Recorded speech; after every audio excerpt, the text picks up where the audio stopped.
savais à quel point ton identité détermine ta réussite et ton succès, tu ne te comporterais plus jamais de la même façon.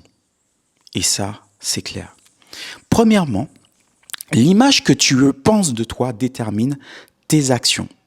Elle détermine ta façon d'être. Et si tu penses que, par exemple, que je ne suis pas capable de, je n'ai pas la compétence de, l'autre est plus fort que moi, ou je me considère comme un moins que rien, ce que tu penses de toi déterminera tes actions. Et peu importe la stratégie que tu mettras en place, tu vas mettre en place, par le biais de ton subconscient, une stratégie de sabotage. Tu vas te saboter. Tu seras toujours limité à un plafond de verre que tu n'arriveras pas à surpasser. À chaque fois que tu voudras mettre en place quelque chose, ça ne marchera pas parce que tu penses que tu n'es pas capable au fond de toi. Le deuxième point, c'est que l'énergie que tu dégages se reflète chez l'autre personne.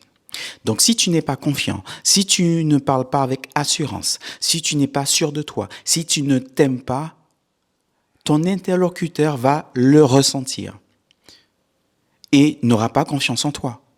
Donc si tu es entrepreneur et tu vends une prestation de service, c'est très compliqué parce que l'autre va le ressentir et elle ou il n'aura pas envie d'adhérer à ce que tu proposes. Mais le troisième point qui pour moi est le plus important, c'est que tu peux travailler sur cette partie identitaire.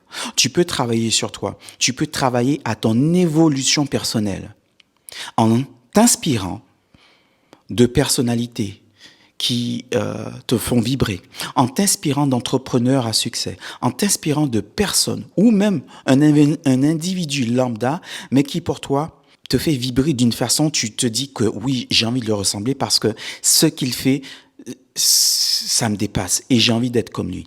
Dans ce cas, ce que tu peux faire, c'est déjà de mettre en place cette stratégie d'imitation. Tu prends le temps d'observer sa façon d'être, sa façon de parler, sa façon de s'exprimer, sa façon de s'habiller, sa façon de se tenir. Et tu commences à imiter, tu commences à intégrer. Et tu verras qu'en l'espace de quelques temps, tu commenceras à te comporter de cette façon-là. Alors, ton passé ne détermine pas qui tu es et qui tu es en train de devenir. Donc si tu as un passé qui a été foireux, tu peux changer tout ça dès maintenant. Laisse-moi un commentaire pour me dire si ce que je t'ai dit t'a plu, si ça t'a inspiré et on échange ensemble. Et abonne-toi, tchuss la famille.